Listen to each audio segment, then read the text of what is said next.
નમસ્તે વિદ્યાર્થી મિત્રો, આજે આપણે હિન્દી વિષયમાં પ્રકરણ 3 નો અભ્યાસ કરશું. પ્રકરણ 3 કાવ્ય છે, જેનું શીર્ષક છે સવૈયે. જેમના કવિ છે રસખાન. साहित्य प्रकार છે मुक्तक. तो जिस प्रकार मोती देखने में तो बहुत छोटा होता है, लेकिन उसकी कीमत बहुत बड़ी होती है, उसी प्रकार मुक्तक भी काव्य प्रकार देखने में तो छोटा है, लेकिन उसका जो भावार्थ है वो बहुत बड़ा है. पहले हम कवि का परिचय देखते हैं. तो रसखान, उसका जन्म सन 1548 ईस्वी सन में हुआ और उसका निधन सन 1628 ईस्वी सन में हुआ. रसखान का असली नाम सैयद इब्राहिम था. उसका जन्म दिल्ली के एक संपन्न परिवार में हुआ था. गोस्वामी विठलानंद जी से दीक्षा ग्रहण कर ब्रज में रहकर कृष्ण भक्ति के पद लिखे. इस मुसलमान कवि की अनन्य कृष्ण भक्ति सराहनीय है. इनकी कविता में कृष्ण की रूप माधुरी, ब्रज महिमा और राधा कृष्ण की प्रेम लीलाओं का वर्णन हुआ है. उनकी भक्ति में प्रेम, श्रृंगार और सौंदर्य की त्रिवेणी बहती है. ब्रज भाषा का जैसा सरल, तरल, सरस, स्वच्छ और सजीव प्रयोग रसखान की कविता में मिलता है, वैसा बहुत कम कवियों में प्राप्त होता है. रसखान जैसे भक्त कवियों को लक्ष्य करके ही भारतेंदु हरिश्चंद्र ने कहा था, इन मुसलमान हरिजन एक कोटिक हिंदू वारिये. तो इसका मतलब है इस मुसलमान कवि पर करोड़ों हिंदू वारी जाए, यानी कि न्योछावर हो जाए. सुजान रसखान, प्रेम वाटिका और रसखान रचनावली उनकी प्रसिद्ध रचनाएं हैं. यहाँ रसखान के 4 सवैये लिए गए हैं. इनके सवैयों में कृष्ण ही नहीं, कृष्ण भूमि के प्रति अनन्य अनुरक्ति एवं समर्पण की भावना सजी हुई है. कृष्ण की विविध लीलाओं का मनोहर वर्णन हुआ है. इन सवैयों में कृष्ण का धेनु चराना, बेनु बजाना, प्रेम रंग में रंगना और भंगिमाओं के साथ माधुर्यपूर्ण चित्रण हुआ है. कृष्ण के सामीप्य के लिए कवि लकुटे लेकर ग्वालों संग फिरने की बात करते हैं. तो यहाँ पर देखिए, रसखान एक मुसलमान कवि है, फिर भी वो कृष्ण के अनन्य भक्त थे. वो कृष्ण की भक्ति में लीन थे. यहाँ पर 4 पद दिए गए हैं.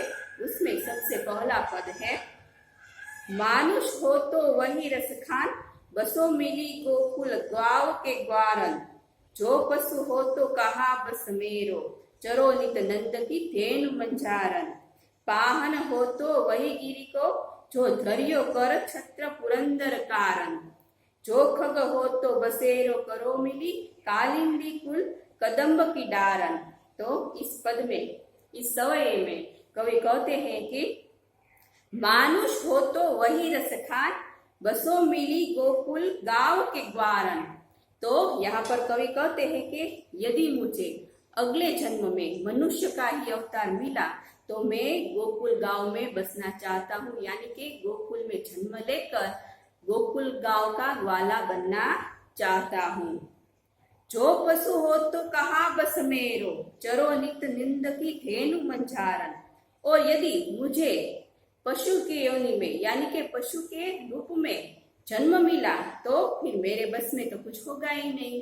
तो ऐसी स्थिति में मैं चरो नित नंद की धेनु मंझारन, चरो यानी के चरु, नित यानी के प्रतिदिन, नंद की धेनु, धेनु यानी के गाय, और मंझारन यानी के बीच में. तो मुझे पशु का जन्म मिले तो मैं गोकुल गांव में नंद की गायों के बीच में रहना चाहूंगा, नंद की गायों के बीच में चरना चाहूंगा. तो कवि कहते हैं कि यदि मुझे पशु का अवतार यानी कि जन्म मिला तो मैं प्रतिदिन नंद की गायों के बीच में चरना चाहूंगा. पाहन हो तो वही गिरी को, जो धरियो कर छत्र पुरंदर कारण. तो पाहन, पाहन यानी के पत्थर, पत्थर हो तो वही गिरी को, गिरी यानी के पर्वत.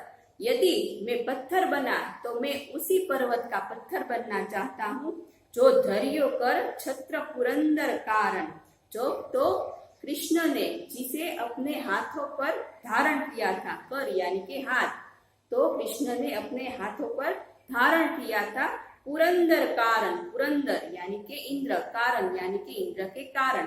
तो इंद्र के क्रोध से सभी गोकुलवासियों को, ब्रजवासियों को बचाने के लिए कृष्ण ने अपनी उंगली पर एक पर्वत धारण किया था जिसका नाम है गोवर्धन पर्वत। तो उसने अपनी उंगली पर पूरा गोवर्धन पर्वत धारण किया था और सभी ब्रजवासियों की रक्षा की थी। तो कवि कहते हैं कि यदि मैं पत्थर बना तो मैं उसी गिरी यानी उसी गोवर्धन पर्वत का पत्थर बनूं जिसको कृष्ण ने अपने हाथों पर धारण किया था। जो खग हो तो बसेरो करो, मेली कालिंदी कुल कदम्ब की डारन। जो खग, खग यानी के पक्षी, यदि मैं पक्षी बना तो मैं कालिंदी कुल यानी के यमुना के किनारे, कदम यानी एक वृक्ष है कदम्ब का, की डारन, डारन यानी के डाल पर, यदि मैं पक्षी बना तो यमुना नदी के किनारे जो कदम्ब का वृक्ष है उसकी डाल पर मैं बसना चाहूंगा, मैं बसेरा करना चाहूंगा। तो कवि कहते हैं यदि मैं पंछी यानी के पक्षी बना तो मैं यमुना नदी के किनारे कदम्ब की डाल पर मैं बसेरा करना चाहूंगा। इस प्रकार इस पद में कवि कहते हैं कि यदि मुझे अगले जन्म में मनुष्य का अवतार मिला तो मैं गोकुल गांव में जन्म लेना चाहूंगा, गोकुल गांव का ग्वाला बनना चाहूंगा। यदि मुझे पशु का अवतार मिला तो मैं हमेशा प्रतिदिन नंद की गायों के बीच में रहकर चलना चाहूंगा। और यदि मैं पत्थर बना तो मैं उसी पर्वत का पत्थर बनूं जिसको कृष्ण ने अपने हाथों पर धारण किया था। और यदि मैं पक्षी बना तो मैं यमुना नदी के किनारे जो कदम्ब की डाल है, जो कदम्ब का वृक्ष है, उसकी डाल में बसना चाहूंगा। कवि यहाँ पर कहते हैं, कवि के कहने का भावार्थ यह है कि वो हर हाल में कृष्ण के साथ रहना चाहते हैं, कृष्ण का सामीप्य पाना चाहते हैं। इसीलिए वो चाहे कोई भी जन्म ले, किसी भी रूप में क्यों ना हो, वो हर हाल में भगवान से यानी कि कृष्ण से जुड़े रहना चाहते हैं। दूसरा पद देखते हैं। या लकुटी अरु कामरिया पर राजती हूँ पुर को तजी डारो, आठों सिद्धि नव निधि को सुख, नंद की धेनु चराय विसारो, रसखान कबो इन आखिन सो, ब्रज के बन बाग तड़ाग निहारो, कोटि कहूँ कल धोत के धाम, करील के कुंजन ऊपर वारो। तो इस समय में इस पद में कवि कहते हैं या लकुटी अरु कामरिया पर राजती हूँ पूर को तजीदारो, यानी कवि कहते हैं कि यदि मुझे कृष्ण की लाठी, लकुटी यानी के लाठी, कामरिया यानी के कंबल, यदि मुझे कृष्ण की लाठी और कंबल पाने का अवसर मिले, यदि वो मुझे मिल जाए तो मैं राजती हूँ पूर को तजीदारो, राजती हूँ यानी के तीनों लोकों के जो राज है उसको मैं त्याग कर दूं। तीनों लोक यानी कि आकाश, पाताल और मृत्यु लोक। तो कवि कहते हैं यदि मुझे कृष्ण की लाठी और उसकी कामरिया यानी कि कंबल मिले तो मैं तीनों लोकों के राज को भी त्याग दूं, उसका मैं त्याग कर दूं, छोड़ दूं उसे मैं। आठों सिद्धि नौ निधि को सुख, नंद की धेनु चराय विसारो। तो 8 प्रकार की सिद्धि होती है और 9 प्रकार की निधि होती है। तो कवि यहाँ पर कहते हैं कि यदि नंद की धेनु चराय विसारो, यदि मुझे नंद की गायों को वन में जाकर चराने का मौका मिले तो मैं 8 प्रकार की सिद्धि और 9 प्रकार की निधि का जो सुख है उसको मैं विसारूं यानी कि भुला दूं। तो कवि कहते हैं यदि मुझे नंद की गायों को चराने का मौका मिले तो मैं 8 प्रकार की सिद्धि और 9 प्रकार की निधियों को भुला दूं, उसको मैं विसार दूं यानी कि भुला दूं। रसखान कबो इन आखिन सो, ब्रज के बन बाग तड़ाग निहारो। तो रसखान कहते हैं कि इन आंखों को यानी कि इन आंखों से यदि मुझे ब्रज के बन बाग तड़ाग निहारो, ब्रज के वन, बाग और तड़ाग यानी कि तड़ाव यानी कि तड़ाव अथवा तो सरोवर, यदि मुझे वन के यानी कि ब्रज के वन, बाग बगीचे और सरोवरों को देखने का मौका मिले, और कोटि कहूँ कल धोत के धाम, करील के कुंजन ऊपर वारो। तो कवि कहते हैं कोटि कहूँ यानी कि करोड़ों, कल धोत के धाम यानी कि सोने के राजमहल, करील, करील यानी एक कंटीना वृक्ष, कुंजन यानी के झुरमुट जिसे हम कुंज यानी के जो कहते झाड़िया। तो कवि यहाँ पर कहते कि यदि मुझे इन आंखों से ब्रज के वन, बाग बगीचे, सरोवर ये सब देखने का अवसर मिला तो मैं जो कंटीला वृक्ष है उसकी मैं झाड़ियों को देखना पसंद करूंगा, उन झुरमुटों को देखना पसंद करूंगा और इसके लिए मैं करोड़ों सोने के राजमहल को भी छोड़ दूं, उसका भी मैं त्याग कर दूं। तो कवि यहाँ पर कहते हैं कि यदि मुझे कृष्ण की लाठी, उसकी कंबल मुझे मिले तो मैं इसके ऊपर तीनों लोगों के राज को त्याग दूं, उसको मैं न्योछावर कर दूं और मुझे नंद की धेनु गायों को चराने का अवसर मिले तो उसके लिए मैं 8 प्रकार की सिद्धि और 9 प्रकार की निधियों को भी, 9 प्रकार की निधियों का जो सुख है उसका मैं त्याग कर दूं, उसे मैं भुला दूं। और यदि मुझे ब्रज की वन, बाग बगीचे और उनके सरोवरों को देखने का मौका मिले तो मैं उन कंटीले वृक्षों को देखना चाहूंगा, उन झाड़ियों को देखना चाहूंगा और उनके लिए मैं करोड़ों सोने के राजमहलों को भी मैं न्योछावर कर दूं। तो यहाँ पर कवि कृष्ण के प्रति जो उसकी भक्ति है उसको व्यक्त करने के लिए वो इसी प्रकार का सुख, वैभव सब कुछ त्याग देते हैं। तीसरा सवय देखते हैं। जा दिन ते वह नंद को छोहरो, या बन धेनु चराई गयो है। मोहिनी ताननी गोधन गाय के बेनु बजाई घिसाई गयो है। ताही धरी कछु टोना सुके, रसखान हिये में समाई गयो है। को न काहू की कानी करे, सिगरो ब्रज बिक बिकाई गयो है। तो इस पद में, इस सवये में कवि कहना चाहते हैं कि जा दिन ते वह नंद को छोड़ो, यानी कि जिस दिन से वह नंद को छोड़ो, यानी कि वह नंद का बेटा, या बन धेनु चराई गयो हो, इस वन में धेनु यानी कि गायों को चरा कर गयो है। मोहिनी तानिनी गोधन गाय के बेनु बजाई रिझाई गयो है। मोहिनी तानिनी यानी कि अपनी मोरली की मधुर तान से, यानी अपनी मोरली की मधुर आवाज से वो सब गायों को रिझा गया है, यानी कि सबको अपने वश में करके गया है।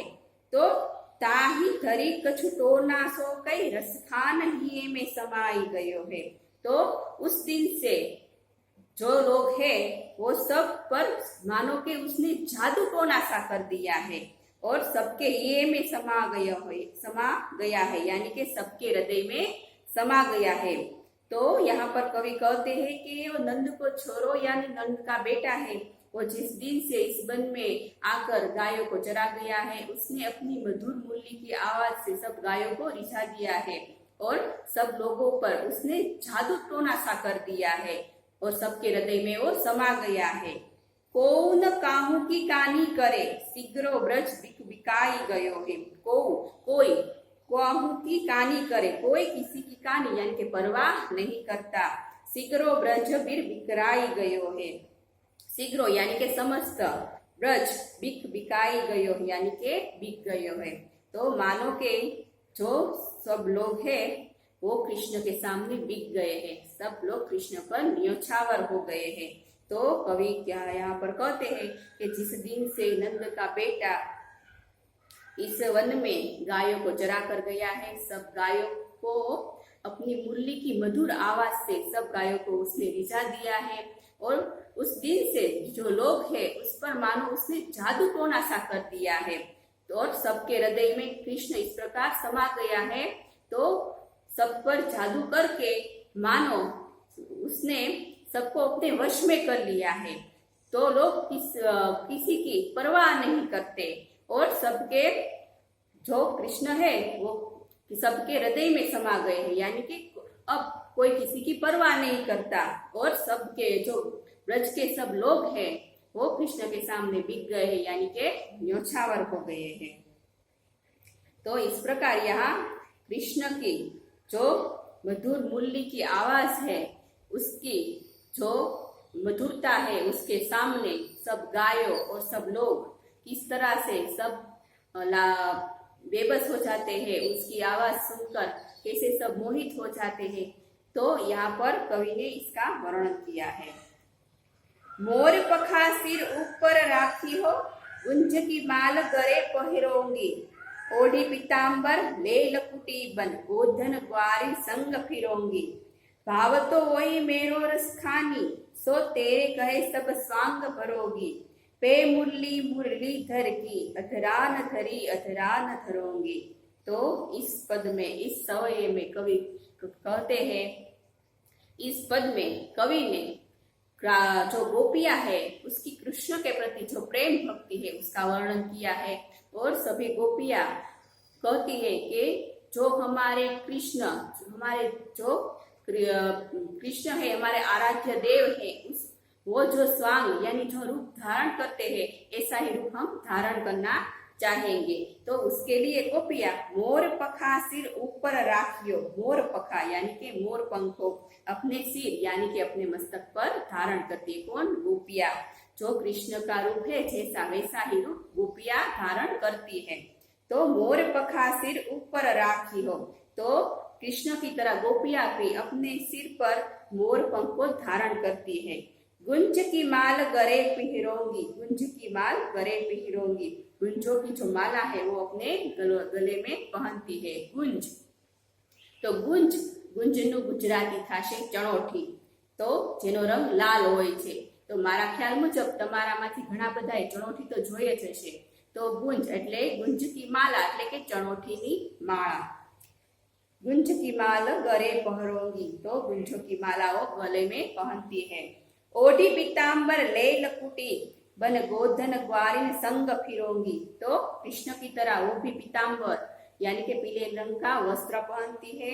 ले लकुटी, लकुटी यानी कि लाठी को लेकर ग्वाला और गायों के साथ वन में भटकती है। भाव तो वही मेरो रस खानी, सो तेरे कहे सब स्वांग भरोंगी। तो यहाँ पर गोपिया कहती है कि जो मेरे कृष्ण को प्रिय है वही सब रूप हम धारण करेंगे, वही सब स्वांग हम करेंगे। तो सब स्वांग तो करेंगे, पर पे मुरली मुरलीधर की, अधरान धरी अधरान धरोगी। तो कृष्ण के सभी स्वांग हम करेंगे, कृष्ण के सभी रूप हम धारण करेंगे, लेकिन इसका एक स्वांग हम कभी नहीं करेंगे। क्या? तो जिस प्रकार कृष्ण अपनी मुरली को होठों पर धारण करके उसे बजाते हैं, तो उस मुरली को हम अपने होठों पर धारण नहीं करेंगे, ऐसा गोपियां कहती है कि अधरान धरी अधरान धरोंगी। अधरान यानी कि होठों पर, धरोंगी यानी कि धारण करूंगी। तो कृष्ण जिस मुरली को अपने होठों पर धारण करते हैं, उस मुरली को हम अपने होठों पर धारण नहीं करेंगे, क्योंकि ऐसा करने पर जो मुरली है कृष्ण भगवान की वो झूठी हो जाएगी और हम अपने आराध्य देव कृष्ण के प्रति ऐसा व्यवहार नहीं करेंगे, ऐसी गोपियां कहती है। तो कवि कहते हैं गोपियां कृष्ण का रूप धारण करती है, कृष्ण का स्वांग करती है, इसके लिए वो कृष्ण की तरह ही गोपियां भी अपने सर पर मोर पंख को धारण करती है, गले में गुंजों की माला पहनती है, कृष्ण की तरह ही वो पीले रंग का वस्त्र पहनती है और कृष्ण की लाठी लेकर वो गायों और ग्वालों के संग वन में भटकती है। वो गोपियां कहती है मैं हम कृष्ण का सभी रूप धारण करेंगे, कृष्ण का सब स्वांग करेंगे, लेकिन उसका एक स्वांग कभी नहीं करेंगे। जिस मुरली को कृष्ण ने अपने होठों पर धारण किया है, उस मुरली को हम अपने होठों पर धारण नहीं करेंगे, क्योंकि इससे मुरली झूठी हो जाएगी और कृष्ण के साथ हमेशा व्यवहार नहीं कर सकते। इसलिए गोपियां कहती है कि हम सब स्वांग तो धारण करेंगे, लेकिन मुरली को अपने अधरों पर यानी होठों पर धारण नहीं करेंगे। तो इस प्रकार इस सभी सवये में रसखान की जो कृष्ण के प्रति जो भक्ति है उसको यहाँ पर उसने वर्णित किया है। रसखान मुसलमान कवि थे, फिर भी वो कृष्ण भक्ति में लीन थे। यहाँ पर हमारा ये काव्य पूरा होता है। हम शब्दार्थ देख ले।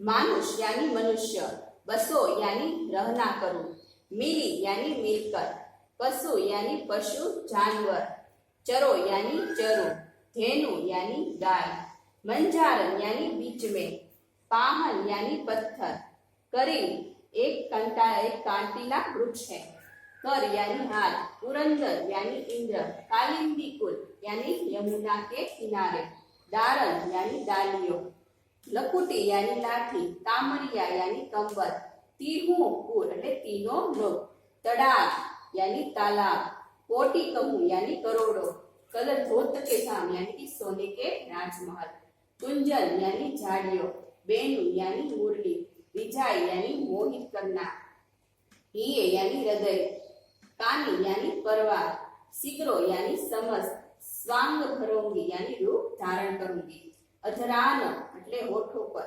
धरोंगी એટલે કે रखूंगी। तो यहाँ पर हमारा काव्य समाप्त